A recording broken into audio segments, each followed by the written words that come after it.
राम हमारी ऊर्जा है, नवजीवन की परिभाषा है। राम हमारे अंधकार में भी प्रकाश की आशा है। राम हमारे आदर्शों के सर्वोत्तम आधार हैं। राम हमारे जल थल नभ हैं। राम सकल संसार हैं। बुद्धि भाग ब्रह्मा है जिनके वेद कंठ की वाणी है, जिनकी केवल एक झलक से तर जाते सब प्राणी हैं। सूर्य चंद्रमा नेत्र है जिनके ब्रह्मलोक निज मस्तक है। चरण भाग पाताल लोक में जाकर देता दस्तक है। जिसकी प्रकृति की गति से ही काल नियत गति पाता है। जिसके केवल एक रूप में यह ब्रह्मांड समाता है। सागर पार किए बिन प्रभु वैदेही को पा सकते थे। राम भक्त हनुमत ही सी को लंका से ला सकते थे, लेकिन प्रभु ने कदम कदम पर सही गलत का ध्यान रखा। अनगिन कष्ट उठाए फिर भी मर्यादा का मान रखा। सिर्फ धर्म स्थापित करने का मन में विश्वास रहा।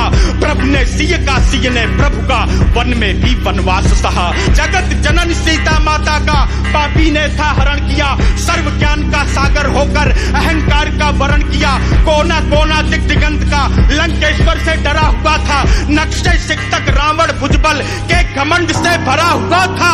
करता था उपहास निरंतर साधु संत के मर्मों का। झलक रहा था घड़ा पाप का लंकेश्वर के कर्मों का। लंकेश्वर को कर्मों का फल देने नीति निधान गए। वैदेही को वापस लाने खुद त्रिभुवन की शान गए। कि नल अंगद सुग्रीव जटायु नील और बजरंग बली रघुनंदन की वानर सेना सागर के उस पार चली। जलधि पार कर युद्ध शिविर में राम के सैनिक ठहरे थे। लंका के हर प्रमुख द्वार पर राक्षस दल के पहरे थे। प्रभु ने अपने दिल ही दिल में शत्रु प्रजा से प्यार किया। रण से पहले रघुभूषण ने मन में पुण्य विचार किया। यदि राजा हो जाए निरंकुश उसको रहता होश नहीं। रावण बहुत गलत है लेकिन यहाँ प्रजा का दोष नहीं। राज धर्म के अमृत घट में यह विष नहीं भरेंगे हम। लंका की निर्दोष प्रजा की हत्या नहीं करेंगे हम। प्रभु ने बालीपुत्र के हाथों क्षमादान संदेश दिया। शांति दूत बनकर अंगद ने लंका मध्य प्रवेश किया। कवि कुमार ने लंकेश्वर को रघुवर का प्रस्ताव दिया। भरी सभा में लंका के हित में कुछ शुद्ध सुझाव दिया। रक्त बहे निर्दोषों का प्रभु का मन होता भारी है। रघुभूषण को अपनों के संग शत्रु प्रजा भी प्यारी है। रघुनंदन के बाणों को किंचित ना क्रोध करेंगे हम। क्षमा सहित सी लौटा दो बिल्कुल ना युद्ध करेंगे हम। वनवासी के चरणों में निज शीश नहीं झुकने दूंगा। रावण बोला मैं कदापि यह युद्ध नहीं रुकने दूंगा। मेरे तप की ताकत से जल थल नभ थर्राते हैं।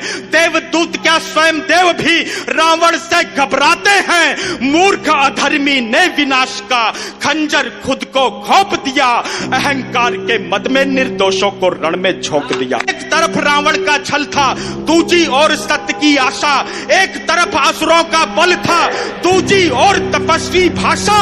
एक तरफ भगवा ध्वजा में सेना थी रघुराई की और दूसरी ओर खड़ी थी केवल भीड़ बुराई की। बजा बिगुल फिर शंख ध्वनि से क्रोध की ज्वाला फूट पड़ी। विद्युत गत्ते वानर सेना दैत्य दलों पर टूट पड़ी। हर हर हर हर महादेव की नभ तक गुंजित नारे थे। बैरी दल की आंखों के आगे दिन में ही तारे थे। गूंज उठी थी दसों दिशाएं शस्त्रों की टंकारों से। कोई असुर तीर से मरता, कोई खड़ग के वारों से। ध्वनिगत से तलवारें आकर आपस में टकराती थी। शोणित की धाराएं जाकर सागर में मिल जाती थी। वरण कर चुके युद्ध में प्रमुख वीर जब सारे। रावण आया सोने का रथ लेकर सिंधु किनारे। भड़क रही थी अग्नि हृदय में रावण के प्रतिशोध की। टूट चुकी थी सब सीमाएं लंकेश्वर के क्रोध की।